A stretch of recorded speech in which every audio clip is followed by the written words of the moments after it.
I need a legal ruling from the food court. Okay, we can lead into that very easily. Got it. Next. I The can talk food about court. some. Oh my God! Did you just rename it the food court? Oh man, I didn't think about that, but yeah, there you go. Okay.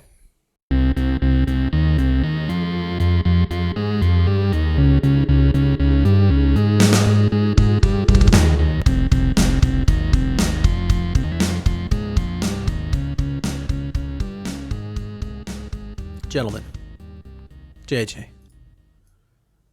Yes, hello. Michael, I'm here. you are here. Thank you. I'm Andy. We're podcasting a podcast, 320 episodes in. And we don't have a good intro because it's just hangout time, right?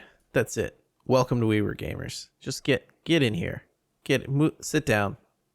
Enjoy my story about falling off of a rock climbing wall. I can't tell. Oh man, hold. Shoot, I was about to make a snide joke about how the intro is like. I can't tell if the intro is like Riker pulling up the chair and like turning it around to sit down and be like, "Hey, fellow kids," and then like Andy's like, "Well, actually, I fell off a rock climbing wall," and I'm like, I feel like my intro is one part Riker, one part Captain America educational video, and who else does weird stuff to chairs? I'll get back to you. Fun anecdote. Do you know why Riker sits down in those chairs? Weird. I do, but you should tell the people because maybe For folks Michael probably knows too. Actually, I've heard the story. Yeah. Okay, yeah. But for folks that may not know, it's a good you enough know, story. You should just tell it. when Riker sits down in Star Trek, he always turns the chair around and like sits down weird in them. Or Oftentimes frequently does. stepping over the back of the chair to get in into like the a chair. weird way that's not like a normal person sitting in a chair. He like lifts his leg up and does this thing. It's like a hurdle straddle. Yes. And most of the time, sometimes he spins it before he does it. Yeah, it just depends on, whether he's trying to be super cool or he's just sitting down. Yeah. And so the way Jonathan Frakes, the actor who played Riker, tells the story is that he has like some kind of injury in his leg, right?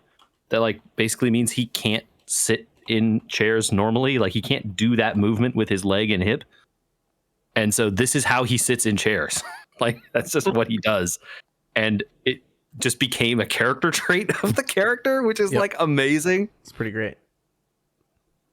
I know the third chair. So it's Riker chair sit, Captain America, Hello Kids, and then the Jason Momoa camping chair flick. That's okay. That's my 3-part chair intro. Or how much of it is G.I. Joe PSA versus Captain America Kids? I guess those are the same thing, right? It's the same thing. Yeah. Okay, know what? Neither. If I have to do actual PSA, like favorite PSA, it's definitely end of Masters of the Universe 1980s.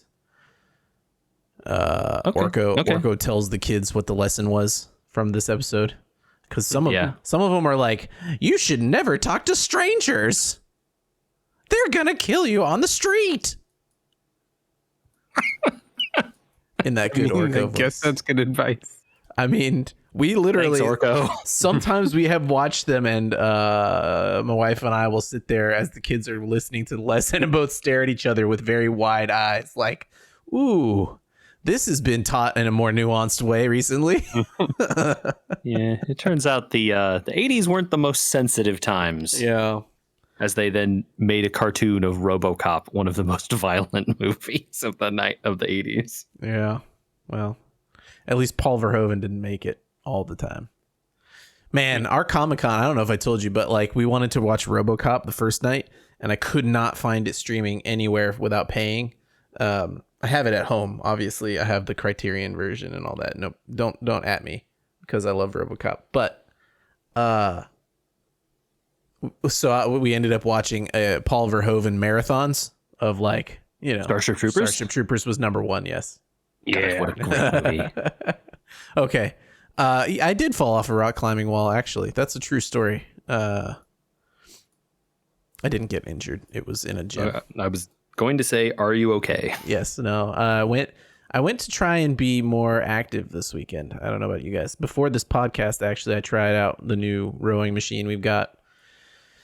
Turns out my knees need some warming up these days. You know, a little massage, creaky. they're a little creaky and painful in that motion. So it's a good time to maybe start getting some exercise in there. If you haven't, put on this podcast and then go for a walk around the neighborhood, you know, or whatever, and then lay down. I know, yeah, then lay down. Anyway, we're gonna table the food discussion from last week because this week is too busy. So you have more time to get your emails in. podcast@weweregamers.com. What is humanity's greatest contribution to food? Is that about the sum up of it? Right? Like, our greatest contribution to food is not eating oranges because anybody could eat an orange, right? Like, if an alien showed up on this planet, they pick it off a tree and then they've eaten an orange. Yeah. Yeah, man-made food thing. Man-made in the sense of almost even processed, but not necessarily processed. Humans have to intervene somehow. Mm-hmm. More than selective breeding, I think. So you can't say Tangelos either. Yeah. Okay. That seems fair. Like, All right. wheat is not gonna cut it here. Well, yeah, I mean, like any GMO, right? Like, oh yeah, well, I choose GMO flaxseed because it makes the most oil in the world. You know, that's dumb. No. Soybeans. The fun of this was the impetus of saying cheese, tomato, and bread is the greatest combination of food ever. And we said, well, what's really the greatest thing we've brought to food? Moving on, Yes. JJ has decided that we all need to go meet at the Sparrow and convene the food court. Yes, although I don't know that gives the correct legal proceeding feeling that we're looking for here. I mean, if you are not ruling from behind the counter of a Sbarro, we aren't in food court. I was gonna say we have the Law and Order done, but it's the bells from Taco Bell. Well, I'm gonna have to write that note down because I gotta put that in the podcast now. Thanks a lot. Gonna be real good. Really excited to hear this now in the final version. So I needed I don't think we need the full tribunal, the full panel. We don't need a ruling here, but I'm looking for some legal opinions. My wife and I had a discussion. I don't know how we got on this topic. But I can't explain too much or I'm going to give away like one of the sides or the other. Okay. But I want you guys to think in your head when I say a mint. My eyes are closed. I'm picturing a mint. Okay. Now, each of you have figured out what this is, hopefully. A mint. Yeah, I've got it. Now, describe what a mint is. I'm picturing more like a icebreakers style round thing with flecked flavored like peppermint or what is the blue mint that they use in those things? Spearmint. Spearmint. Spear or winter, yeah. Yeah, wintergreen, those flavors. Or, you know, like Trader Joe's has them in little tins at the front and they taste like berries sometimes. Something small, larger than a Tic Tac. I don't think Tic Tacs are mints. Tic Tacs are candy disguised as a mint. It's almost like the Pez of mints, right? Like Pez isn't really candy. Okay. So you're thinking of like a breath mint. Breath. Yeah. If I was thinking if someone asked me a mint, asked me for a mint, I would hand them a breath mint of an icebreaker size. I don't know if Michael disagrees with that, but we need. I went straight to Altoids. Altoid. Okay, yeah, a little bit on the. Okay, so Michael's in it for the ginger flavor, right? Like, not obviously Altoids are not ginger, but Oh, they have a ginger flavor. But they do. Oh, that's cool. But Altoids' focus is like not a time release situation. Altoids is the wasabi of mint. Yeah, they're gonna hit you with the mint. Right, and I don't use Altoids because I don't feel like they actually freshen your breath. Personally. So this is interesting that both of you went this direction. Okay. Because the discussion that my wife and I had was, when you picture a generic mint, what do you think of? And I picture like an Andes chocolate mint. one of those little squares. That's a mint chocolate. Yes, I agree with you. However, if you said a mint, I would call that Andy's thing a mint. And the other, my wife's pictures a peppermint, one of those circles in the plastic wrappers. Oh yeah, that counts. Yeah, that's more like a icebreaker. But I mean that it is also candy, right? Like, I don't know. I mean, they're in the those dish. are mostly sugar. Sure, like, sure. I mean, but they're in the dish at the front of the restaurant for the breath freshening, right? Right, in a similar place that sometimes those Andes chocolate mints are, right? Well, if I mean by that logic, if you're just saying whatever's at the front of the restaurant is a mint, then those barrels of root beer are also a mint. And I would say that's decidedly candy. I mean, I agree with you that that's decidedly candy. It has something to do with the flavor, which gives the Andes mint some latitude. The minty flavor is an essential part of the taste of the thing, and if it doesn't have that, it could not possibly be a mint. But the thing is, you're saying that a peppermint is candy, and it's not. It's literally called a peppermint. I'm saying that if you said mint and didn't say peppermint, I wouldn't think of that circular thing. That's what I'm saying. Mm-hmm. Similarly, I wouldn't think of breath mints unless you said breath mints. Oh, no. When you say just a mint, I think of that chocolate square. Nope. I mean, Michael? I'm not gonna say you're wrong. I'm just gonna say that I have a broader definition than you do when I just think of a mint generically. So I think that I'm not saying none of these things are also mints. I'm saying that if without any context, which is why I worded this question the way I did. Yeah. If I just asked you, what do you think of first when you think of a mint? I think of something that you suck on and not chew. Okay. Like a peppermint or a Altoid, like or something that's going to sit in my mouth to help my breath. Icebreaker or something. What anyone would say, what I would expect to hand someone if they ask me for a mint. Yeah, because I wouldn't consider like a piece of spearmint bubblegum to be a mint. Right. I think it is fair. So the key is like, what is a mint, right? I like think the chewy, definition of the mint. There are probably chewy mints out there that I don't know anything about. But the chocolate chewy nature of an Andes mint would not bring it to the forefront of my brain unless you asked for a mint chocolate. Yeah.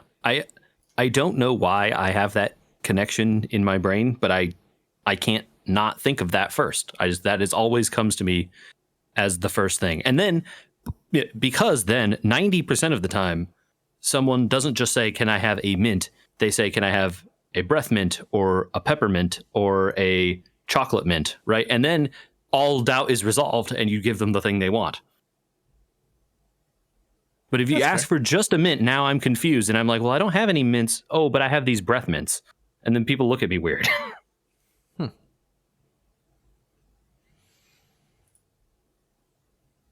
So I accept that this is a weird thing personally about myself.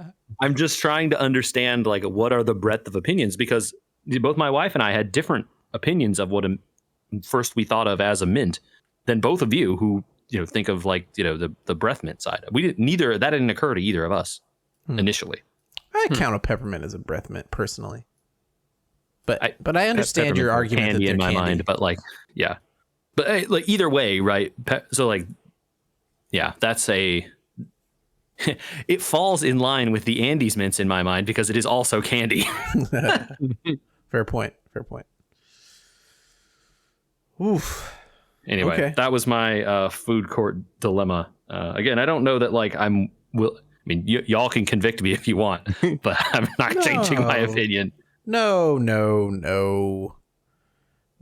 for that. I think that's a different interpretation of the rules, and then someone else other than us must come up with the law, Mm-hmm.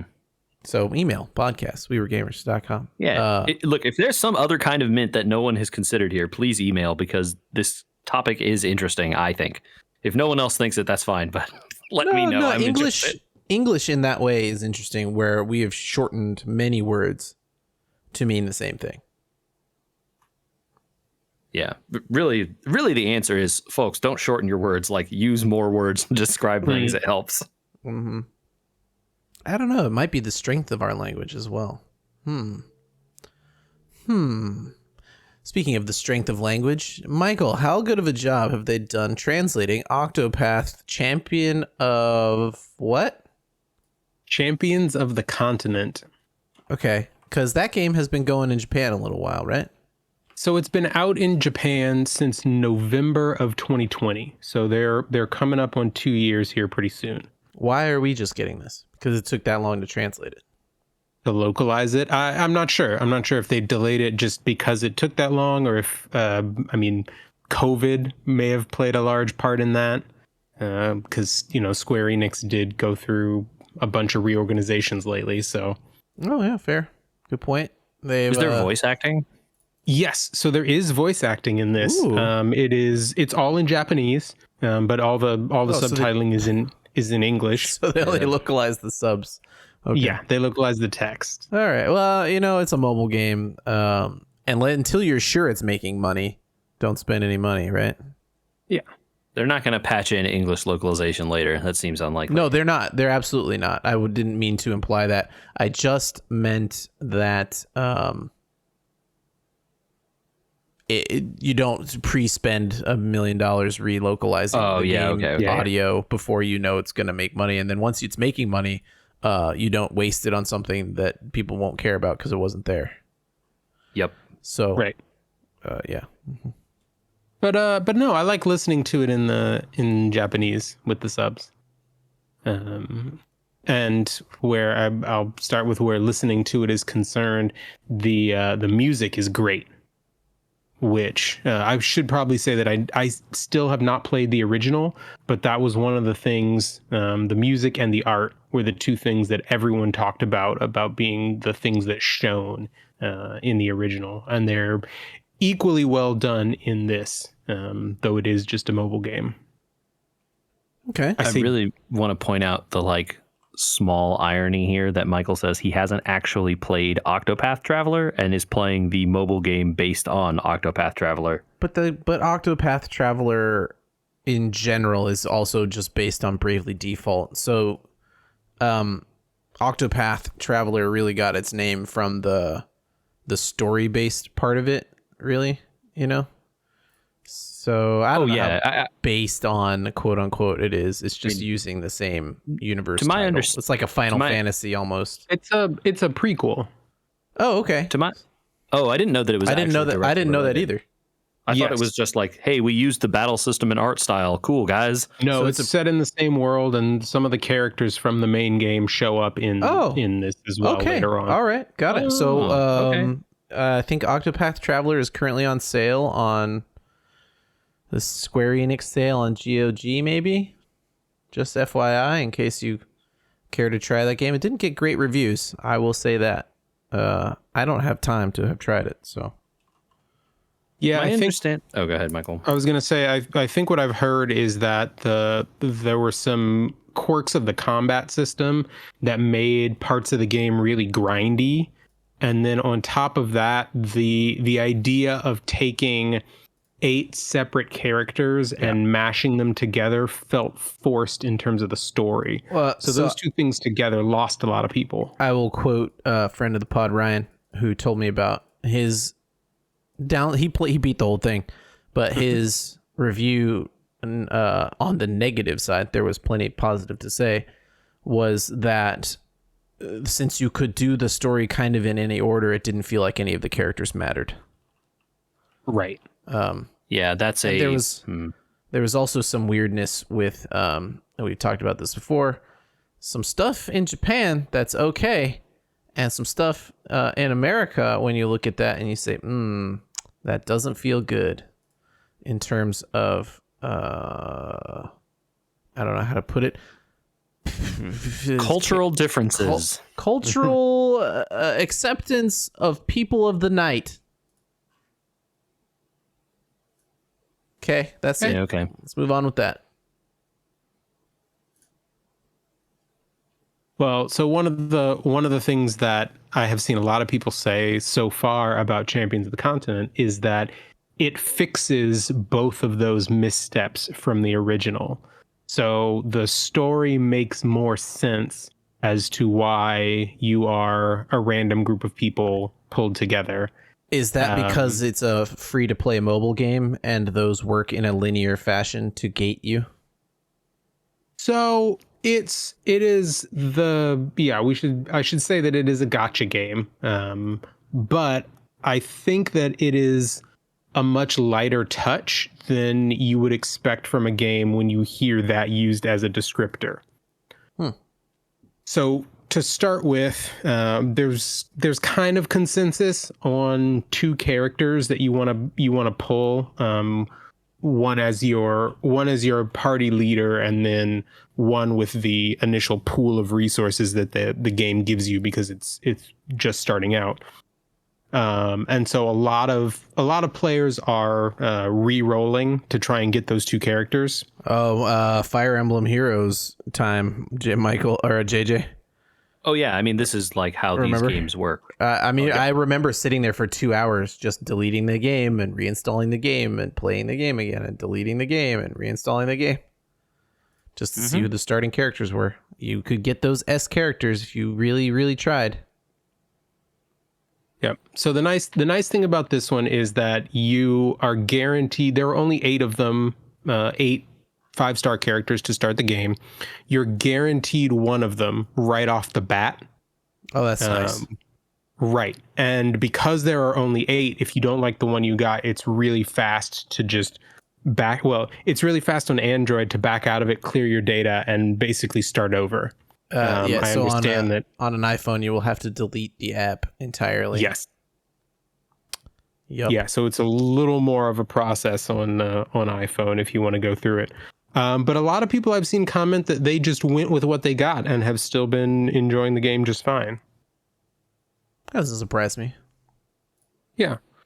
As people have learned more, I think, about making these games work and not burning people out, they probably are looking at it more passionately, maybe.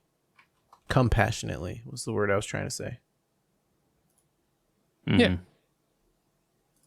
Yeah, I think the fact that this one...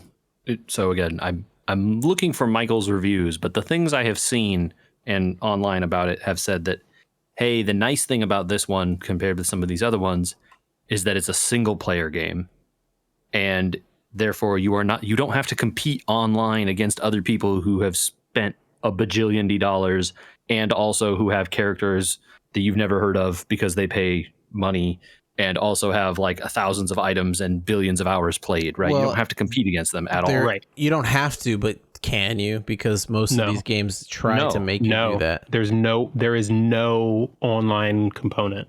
Okay. Well, there's an online component because it's right. There's no multiplayer or like MMO component. Yeah, there's no way to see other people's stuff other than like through friends and summons of that nature. But it only helps you. It doesn't. You're not like against them ever. Got it. Is the thing that I have heard.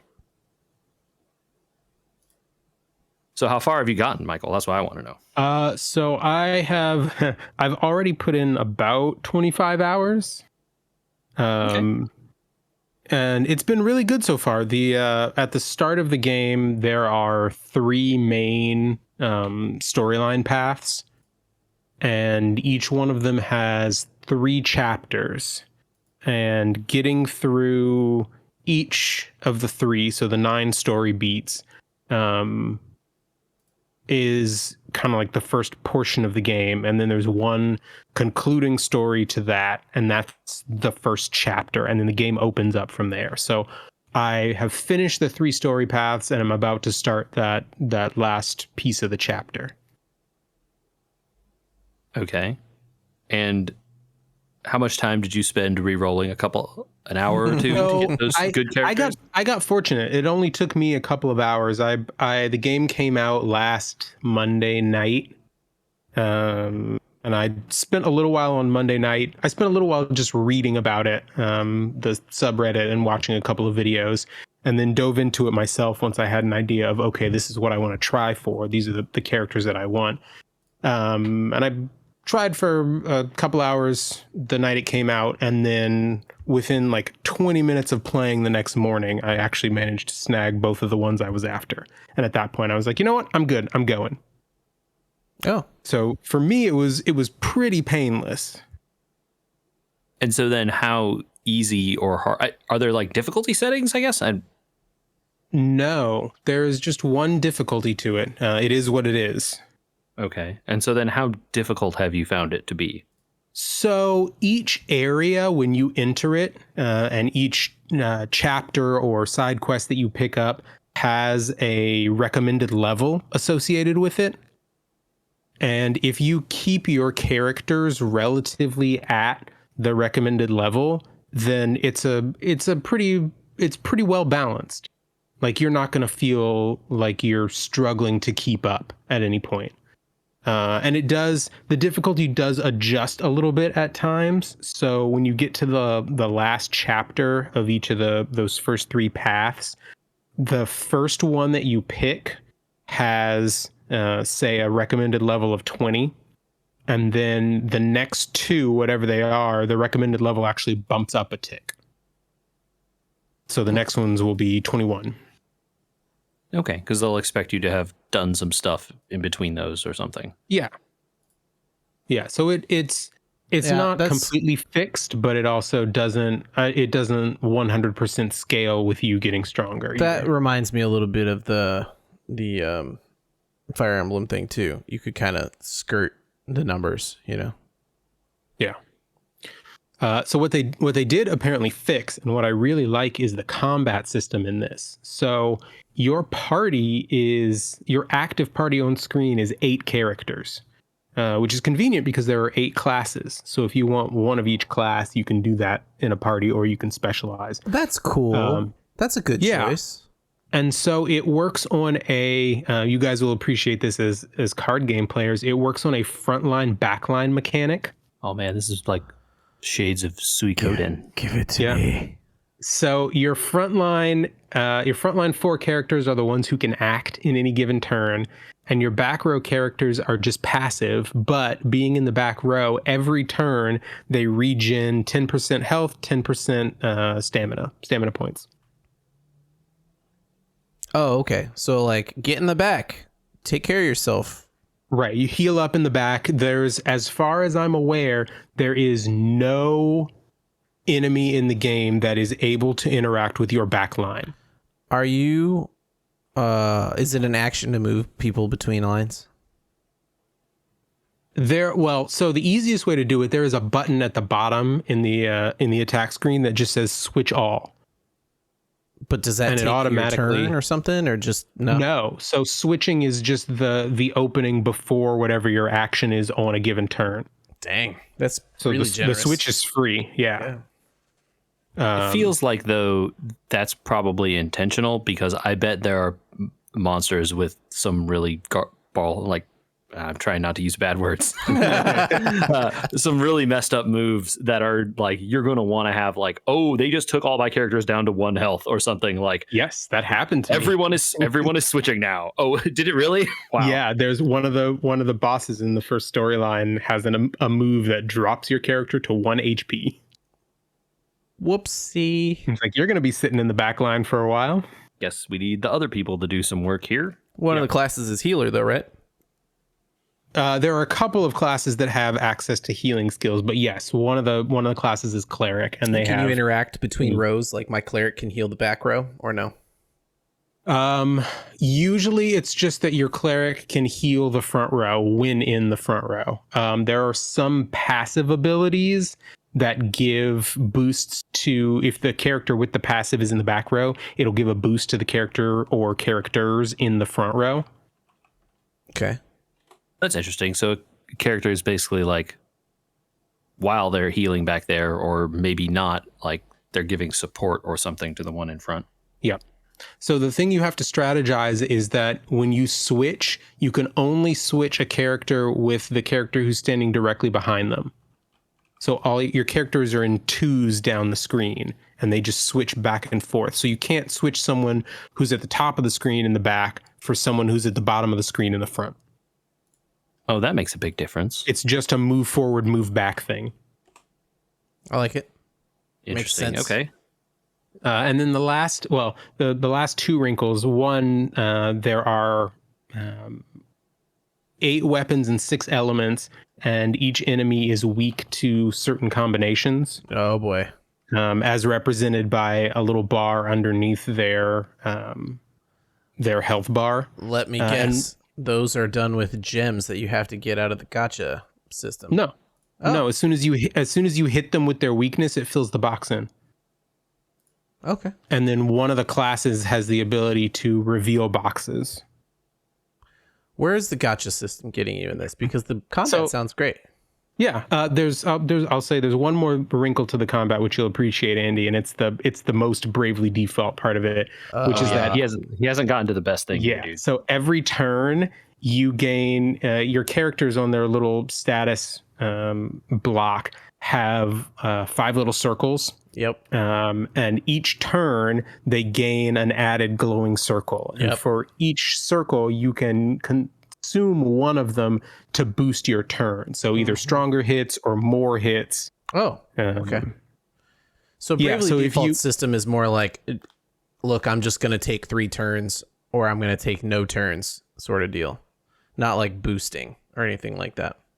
But this has the effect, though, it sounds like. And this is something else I saw when I was reading about the game, is that you can do the Bravely Default thing where you alpha strike the crap out of the enemies, Andrew.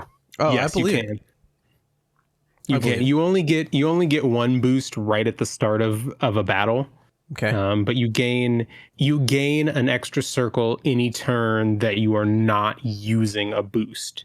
Right. So you can't use 3 circles of boost and then get a circle back at the end of that turn.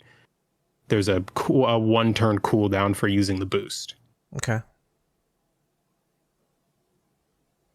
Yeah, I mean that's a system I like. That's for sure. Yeah, it's the combat. The combat is great. It flows really, really well. There's a speed up button, so you can run the combat at 2x speed, which you should if you're running the combat, because it can feel just a little slow at the regular speed. But it's still kind of turn-ish based, so it doesn't matter if you go at 2x speed, basically.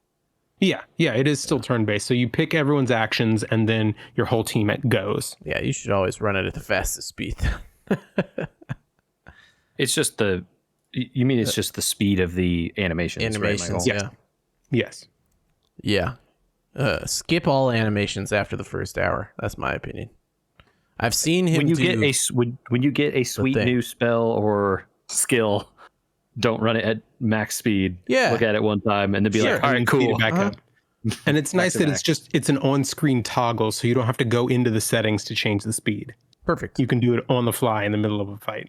Perfect. Is there anything else to mention? Fleeing always works, which is a fun difference for anyone who's played a console RPG. It certainly makes you feel a little better. You're like, my strategic decision is to run away. I'm not allowed, and now I'm dead? Oh, great. Versus, my strategic decision to run away was the right one. But you asked about where's the gacha? Yeah, where do they get you with the gacha? You know, because so you have daily quests, which are a hallmark of gacha games, right? Yeah. But the daily quests are not super time consuming. You can get everything done. There's one thing I haven't unlocked yet, but you can get everything else done in 10 to 15 minutes. Wow. And just be done with your dailies if that's where you want to stop. But where it really comes in is there are 2 resources, leaves, which are your gold, and then rubies. And the rubies are the gacha currency. And they are used to summon new characters to your party. And so that's the part that's randomized. So there's not an unlimited number of rubies for you to collect. It could take a long time, is what I'm hearing. Right, to get all the characters, if that's what you care about.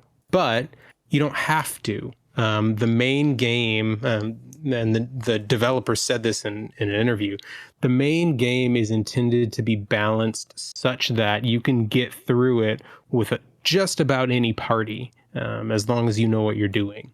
You'll have a much easier time with stronger characters and with diversity of classes. But really, just about any group that you pull can get through the main story, which is meant to be about 60 hours worth of content, which for a free mobile game, Sure. not too bad. If you don't feel like you've invested a ton, 60 hours is, that's Octopath Traveler, the real one. It's a full game, yeah. All right. Well, I think we're all free to make our own decisions now. Thanks for taking the very light. It sounds like it wasn't too much of an ask, but thank you for doing it anyway. Where we were both kind of like, I don't know if I want to try this. You try. Yeah, as someone who has been regularly playing a gacha game that is very soon here about to wrap up, the timing worked out really well. Yeah. I am. I may try this for a bit, and you should give me your friends-ness or whatever, Michael, once I eventually get a party, because I'm gonna have to re-roll a bunch probably. So I will send you, JJ, I'll send you a Reddit thread that has a link to three or four videos that you'll want to watch and or skim before you start, and it'll give you a pretty good feel for these are the things that people say you should go for and why. All right, give me yes, do this. Give him those deets. JJ. Yes, hello. Give us the deets on your RPG problem. Hey, problem? Who said problem? Not me. I heard problem when you said this. Who could hear that? Why would you assume that RPGs are a problem, Andrew? That's so close-minded of you. Mm-hmm. Certainly my time management will be a problem because I don't got time for this stuff, but there's no problem here. I completed Final Fantasy VII Remake. I completed the DLC for it. Hey, people should play that DLC. Wow. Yep. I heard that, and then when you told me that in a private conversation, I think we didn't talk about it on the podcast. We were like, DLC, whatever. People say, you need to play the DLC. You don't need to play the DLC. I heard that it was kind of important. So it's hard to know how important it is without knowing what happens, next in the story in the game they haven't made. But there's definitely some stuff in that DLC that was pretty cool. It is definitely a side story. Sure. I could definitely see how it's possible that the stuff in that story is not critical to the plot of the next game. I think if you've invested the amount of time that people invest in Final Fantasy VII, and you're going to play the remake, and you're going to play 3 more games of it, or whatever, however many there are, maybe you get the intergrade version and play it that way. Yeah, probably. That's what I would say. Yeah. If you like Final Fantasy VII enough to have played the first one all the way through and really enjoyed your time with it, you would enjoy the DLC also. But that's not the RPG I was referring to. I then, for some reason, I truly can't explain why, decided to install Dragon's Dogma Dark Arisen. Oh, yeah. That game gets talked about all the time. It's classic. It does. Have either of you guys played this game? I own it in PlayStation 3 and on Steam, and I still haven't touched it. Yeah, so PS3 is where it originally came out. I don't know if it ever did come to Xbox eventually. Maybe it did. I do not know. Made by Capcom. It is on PC. I believe I must have got this for like $5. It regularly on Steam goes on sale for $8. It is not currently on Game Pass. This is one of those games that then people who really like RPGs and Souls games talk about randomly. And I had never played it, and I was like, I'm not quite ready to commit to Xenoblade 3. I will eventually do that, but I'm not ready yet. Let's what do I got on here that I could play? And then I installed Dragon's Dogma. This game has some of them, everything I read about this game is man, the combat in this game is so cool. All the systems are really sweet. Wow, the story is really bad. Oh no. And like the story just feels like after the like amazing start, it just like kind of like immediately face plants. The start of the story, like within the first, like you have a little tutorial area where you're going to fight a big dragon, and then in the like first cutscene after the tutorial area, the dragon attacks your village and rips out and eats your heart. Oh, okay. You see That's the a bad dragon. day. You see the dragon with like a little beating heart on his claw, and he like says some words in a magic language or whatever, and then eats your heart. Man, what? And then like immediately, like your character passes out and then wakes up again on the beach where they were, wounds seeming to have healed.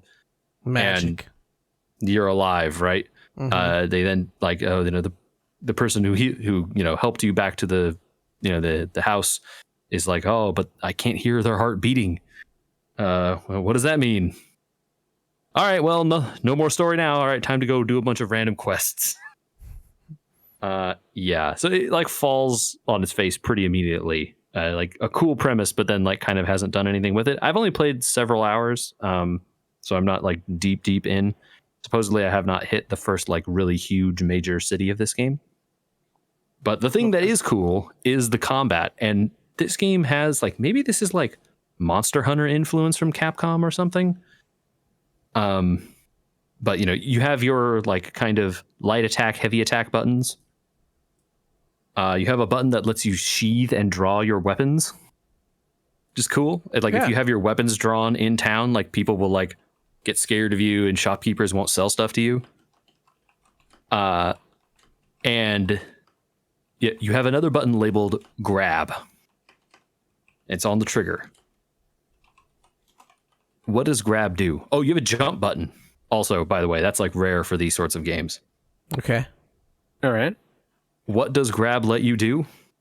Grab objects? So you can do that. Yes, you can like pick up rocks Yeah. or barrels or whatever. You can hold enemies, like grab them and hold them in place. Interesting. Like if a goblin or whatever is running around, you tend to have a party of people with you. They call them pawns, and they're like That's AI controlled subtle. companions. Yeah. They're AI controlled companions. They don't like in universe don't have free will except if you're there. It's weird. Like I said, the lore is kind of all over the place. Sure. But they like learn and do stuff on their own. So if you grab enemies, they will come up and attack them while you're holding them in place. But what's really sweet is when you fight big enemies, grab lets you climb. Perfect. You can climb on the back of the Hydra and stab them in the head. The Manticore with the snake tail and the wings, you can climb on the back of and chop the snake head off. That would It is be extremely cool. So you see one of those in the tutorial area. Like one of the first fights is a Manticore with like a goat head and a lion head and a snake head. And it's extremely cool. Like that fight is really cool. It teaches you like, hey, climb on the back to stab the enemy. And all the pawns, meanwhile, are like shouting combat advice and like telling you how to do stuff. They're like, I've learned that it hates fire. Use your fire. Or I've learned that I can climb it. Here, watch. And like these sorts of things. Maybe it will get old after a while. I don't know. But so far, the combat system has been really sweet. And I have heard on the internet that some of the builds you can get into are like really, really, really cool. The like magic archer build is supposed to have a whole bunch of like really crazy arrows that you can fire that do all sorts of like magic stuff. The rogue thief, I don't know what the name of the classes are. The one that uses the double daggers has a lot of really cool stabbing and thieving invisibility type moves. And the wizards apparently are like crazy powerful in this game also. So I'm excited to try that out and like keep going in it a little bit. It's been interesting so far. Think you'll stick with it all the way through, given the story problems? I don't know. It is apparently quite a long game, and the Dark Arisen part of it is apparently like a big DLC island they added full of like max level monsters that are, like really cool fights, but like not really related to the story at all. Mm-hmm. I don't know. We'll see. It probably is going to depend on like how cool I think my classes are and like how that stuff goes. It does autosave, but like kind of in the way a PS3 game might, where like it only does it at certain places. And then, you can hard save through the menu. But if you die, you are going back to the last autosave or the last time you hard saved. So consider using it. Save often. Save often. Cool. Yeah. I'm pretty convinced, you guys, that Forza Horizon is an RPG. I'd believe it based on some of the stuff you've said in the past. The combat is driving cars, but like you get experience, you level up, and you have to manage. Combat. Don't make jokes, buddy. There's a battle royale integrated into the game. I just found it. Okay. It's called the Eliminator, and if you go into that mode, it takes like 40 people. It puts them onto the map, and you have to stay inside the gas, just like every other battle royale. But if another car comes up to you, they challenge you to a race, and then you have to race to another point on the map. Okay. And whoever gets there first wins, and the other one is battle royale out of the game. So okay, interesting. It wasn't terrible. I had to do it for. I wanted to talk about Forza for a second because I did finally figure out the seasonal stuff that they do in that game. It is a mess. It is badly organized. It looks like a teenager who designs phone apps on the weekend decided how to tell you what to do. I still don't quite understand it. Like, currently, it is the autumn season in the game. And if you go to the seasonal tab called the Forza playlist, because why not call it the seasons tab, even though it is literally marked as seasons? Summer, winter, autumn. You know what I mean? Like, we're going to call it the Forza playlist, but it's seasons. And then the seasons are seasons inside of that.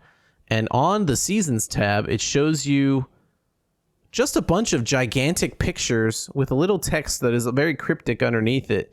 And maybe you can figure out that the first three things on the screen require you to scroll to the right 5 times so you can find the thing that you have to do before you can do the first 3 things on the screen. It is organized by a chimpanzee. Okay. Sounds like a mess. Like in the current season, right? There's a gigantic screen that says there's a 5 chapter story that you need to do with the Jaguar I-Pace car because it's the season of electric or whatever. Well, how do you get a Jaguar I-Pace car?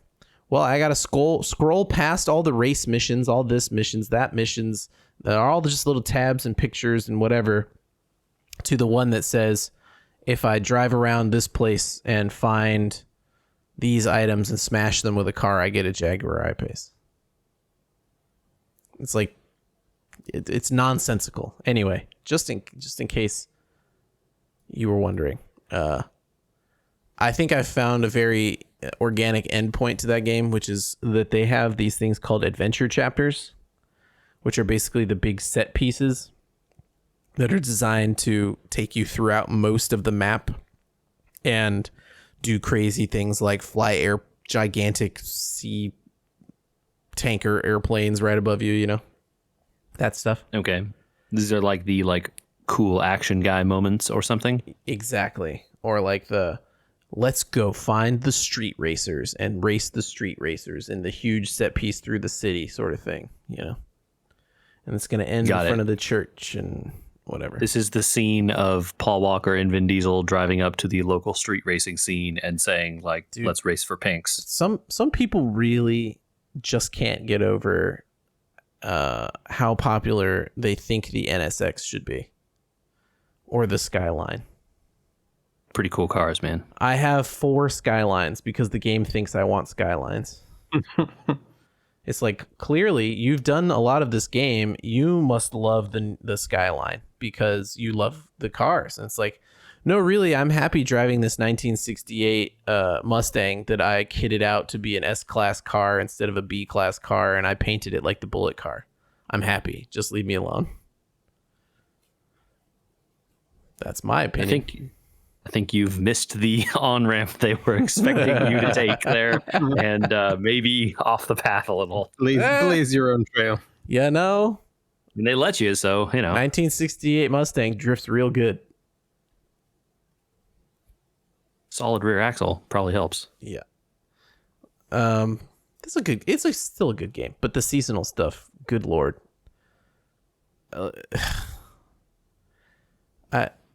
It's like they've never seen a battle pass. like every game's doing this, and you've got whatever that you're doing over here is a mess. I didn't play Horizon that much this week, you guys. No, because something came in the mail that we need to talk about for a few minutes. Are you ready? Are you ready, kids? Aye, Steam Deck. I have a Steam Deck. Finally, it's here. My voice sounded probably really lame there. I've got a Steam Deck. That's better. Got a Steam Deck of steel. Yeah, I got the big one. It came with a special case and some keyboard or something. I don't know. Not a real keyboard, a fake keyboard. I got the big one, the big boy, because I'm hoping eventually to use the SD card slot to install Windows and run Game Pass on it. Supposedly, Windows support is coming to the Steam Deck. Does it not work? I thought people said it already works. I don't know. Valve's trying to add it natively. I don't know if it actually works yet. I haven't had time to research that because I got the Steam Deck, I turned it on, and I've been playing games on it. I have a... Who needs to mod it when you can just do the normal thing and it works good? Yeah, I have an extensive library. The question is finding the games that I think are going to work well on it, right? There's only 80 of the 400 games in my library that say they work well on Steam Deck. So... even then I look at some of them and I'm like, I want to play that on a keyboard and mouse. I don't know why you'd want to play that on the controller. I bet a lot of them work better than you think. The stuff I've seen from people with Steam Decks online are basically people being like, this thing is amazing. I love it. It's like a Switch, but actually has good hardware and I can play games good on it. Well, it has good hardware if you got the right fan that doesn't sound like a jet engine. And you don't mind the weird keyboard. I mean, what are you using a keyboard for, right? It's a controller. No, I know, but you still have to do things like through Steam, right? Like you want to download a game, you have to go into Steam and search it and download it. And Steam has a big picture mode. Yes, I understand that, but you still have to type the name of a thing, and then it brings up a keyboard. I see. Like the touch keyboard. Yeah, a touch keyboard. Yeah, okay. I mean, you can plug in a keyboard with a USB-C cable. That is allowed.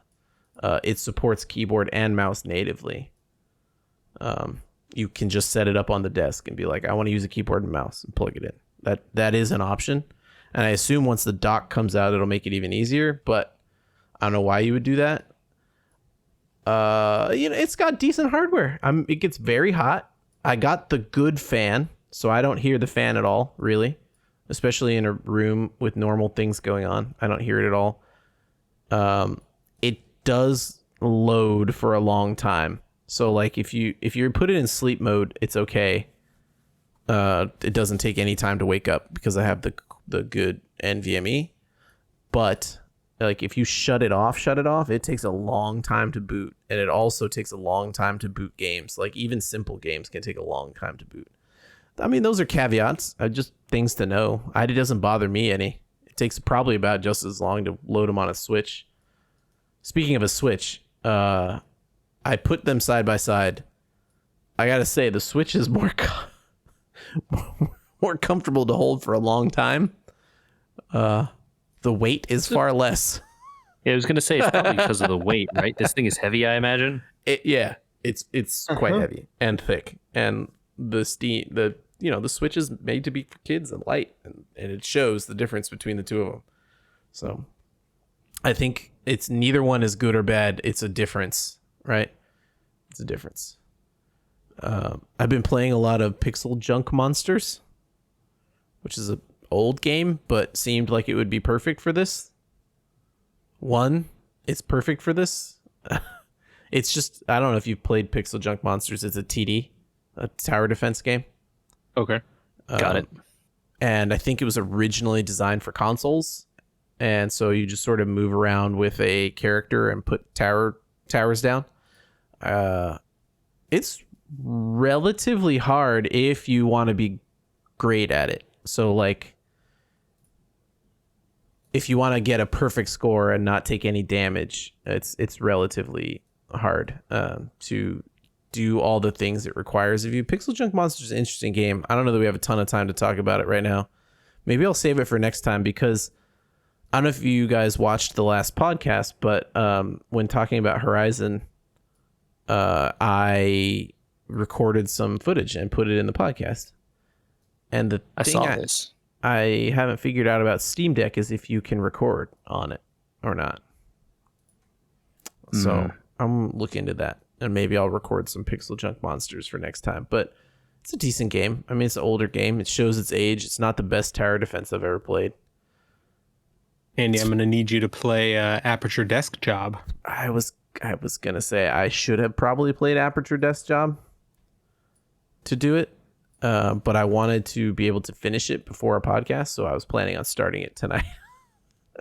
I mean, it's only like a half hour. Oh, I thought it was like at 2 hours. My bad. Okay. No, I think the whole thing took me like a half hour. Well, considering I have already run my Steam Deck out of a full charge, I guess that means I probably played it for more than half an hour. Gonna go with yes. Yeah. Yep, going with yes. Yep. I don't know that I am smitten like people are and saying it's the best thing they've ever bought or whatever, but I absolutely think it's a good cool thing right now. It's cool. It's really cool that it's like ready to run full games and just sit there and be like, yeah, just install it. I did notice one weird thing. I put in micro SD card in it. I had to format it with the Steam Deck, even though it was already formatted, which is fine.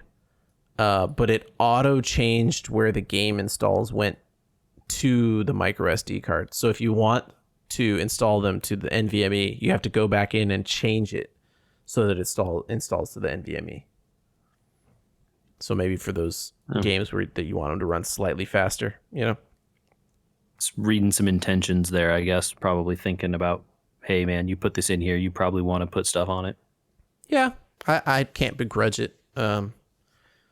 You know, if the Windows thing ever pans out and you can just like have a separate install on that drive, then I'll format it again and, you know, be more careful. Yeah, I am curious because I have heard people say that it runs a lot of modern games surprisingly well. And I know you're playing Forza on Game Pass, so you can't test that one in particular. Yeah. Yet maybe, but I wonder if, you know, like people have said like, hey, Elden Ring runs really good on this thing, you know, like games, like brand new games that like look amazing on PC. I wonder how they would play on a Steam Deck. Well, I could try, I think Ace Combat 7 says it runs well on there. That came out in That's new, yeah. 2019? When did that game come out? 2019, I think. Sure. Yeah, that's relatively newish. They say that runs on there. Air combat game, so that should be looking pretty. Yeah, so maybe I'll install that and try that out, because I know that one said it. I think Metal Gear Solid 5 also says that it runs on there. That's what? Yeah, that's 2018? No, it's older 15. than that. Oh, that might be like 15. But it is a good looking game that can scale up if you have good hardware. Yeah. Yeah. Okay. Well, that's a good point, and something I should try for next time after I finish Aperture Desk Job is try out that. They say Civ 6 runs on there, but again, I look at it and I'm like, why would I play that without a mouse and keyboard? You're nuts. You're nuts. Speaking of nuts, I think it's amazing to have come from 10th place to win a race. Hey, man. I think I've said it before on this podcast, but that boy has probably the most talent on the entire field. Now, you don't win a race by yourself, especially from 10th place.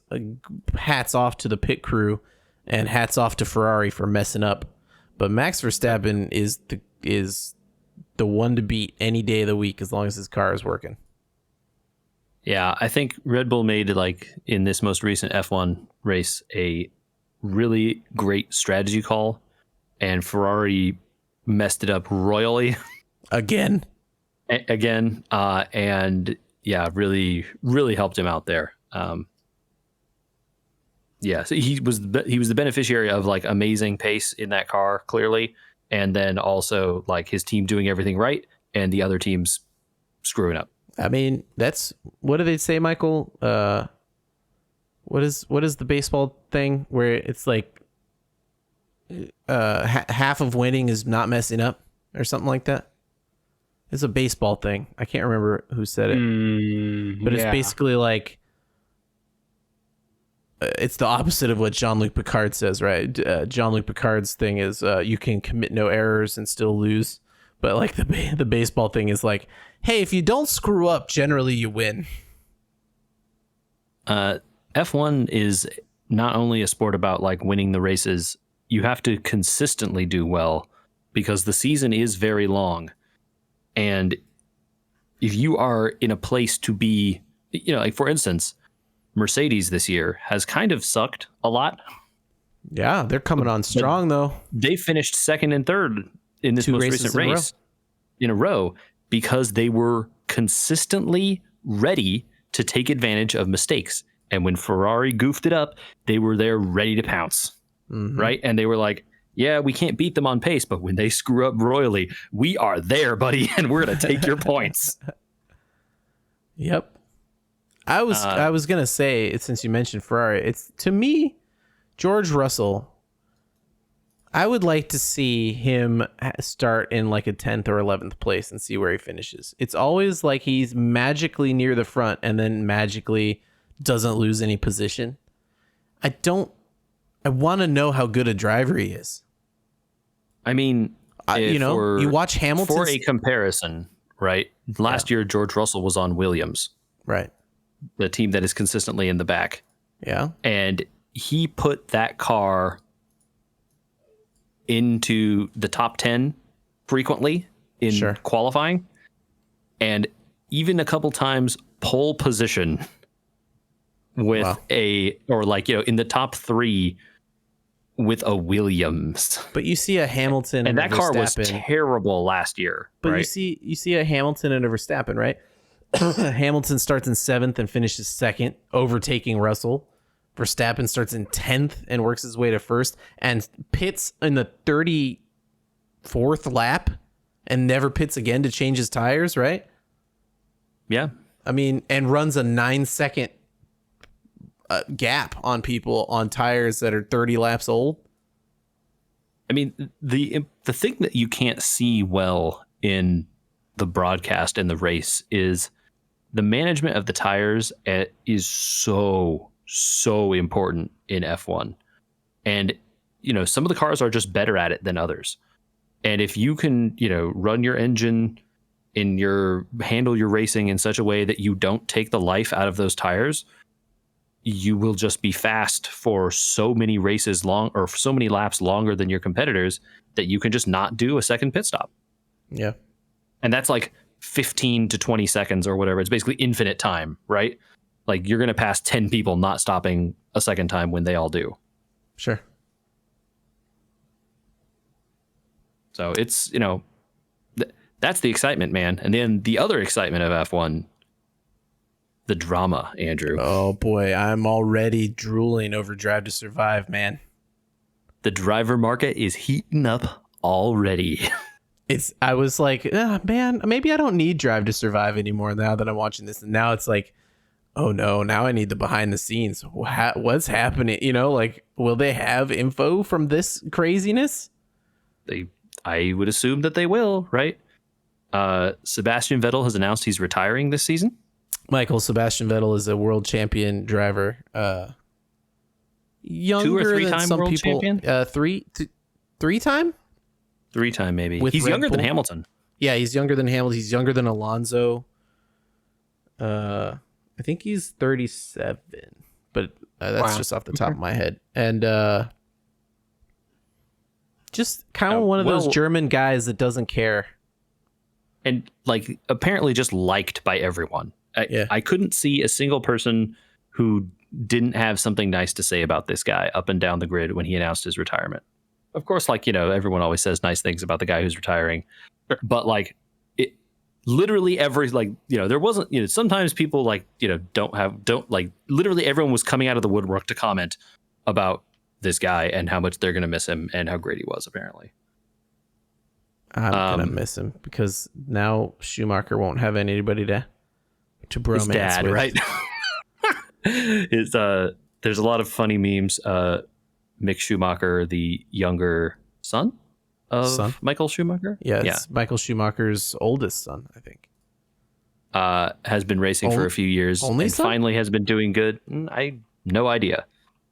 And has finally started doing well this year. And there's been a real like dad energy with Vettel, like, you know, being like, good job, son. This is the stuff that makes Drive to Survive good. Also, that stuff. And then Aston Martin announces like yesterday that, by the way, Fernando Alonso is racing for us next year. He's on Alpine this year. We're stealing your driver. Sorry, dude. And then the question is like, who's going to race in Alpine then? Now we got an open seat, you know? Mm-hmm. It could be... Who could it be? So the scuttlebutt is that either Alpine will take one of the drivers from Williams, and Williams will start Oscar Piastri, who is a F2 champion from a couple years ago and hasn't gotten a race yet. Okay.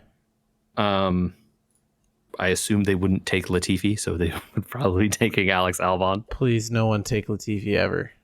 And you think Alex Albon ends up on a real team finally? I mean, he was on Red Bull for a few years. Several years ago. But so he got shafted, according to that show. Yeah, I mean, he seems like a nice guy, and he's definitely way better than Latifi. And the other thing is that, like, apparently Latifi isn't long for this either. Is Williams gonna have 2 new drivers next year? Maybe. So that's cool. There is also word that Andretti Racing is trying to join. Mario Andretti Racing? Yeah, man. As an American F1 team. Did they just add them or what? Yeah, they want to join the grid. But like, would they take over? You know, a lot of times people just take over a team. So that is something that I guess could be discussed, but there has been rumors about them trying to join the grid as a new team.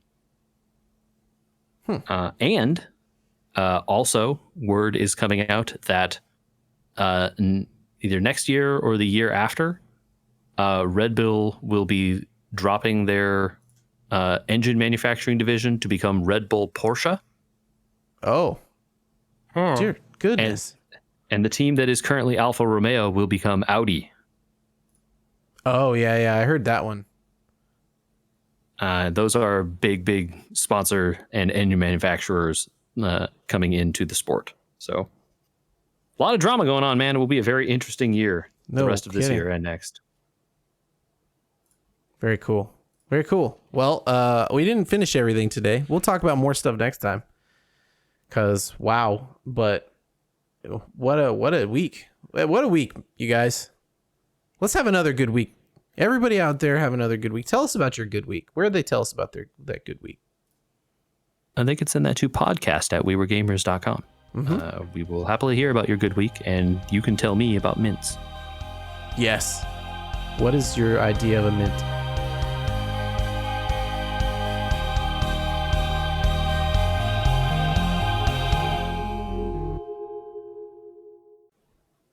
What are you up to, man? What's your deal? I've been enjoying this Octopath game. Yeah. It has been a lot. It's been a lot of fun. Are you playing it at your own pace as they suggested, or are you getting sucked into playing it a lot and not taking breaks because it's fun? No, I mean I'm getting pulled into play because I'm enjoying it, right? Not because I feel like I'm on the treadmill. Yeah, but they gachapon making you enjoy it. You know what I mean?